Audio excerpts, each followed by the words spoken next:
চৌধুরী বাড়ির ছোট্ট ছেলে, সে বন্দুক উঁচিয়ে সকলকে ভয় দেখিয়ে দিল। ওর হাতে বন্দুক দেখে সবাই ভীষণভাবে ভয়ও পেয়ে গেল।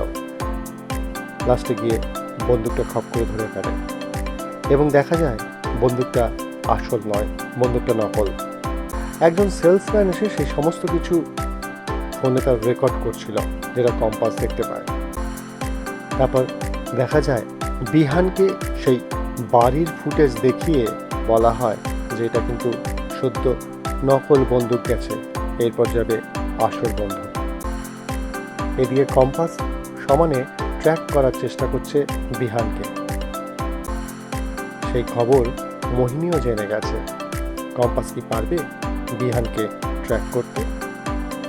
সমস্ত খবরের আপডেট পেতে দেখতে থাকুন এক ক্লিকে বিনোদন।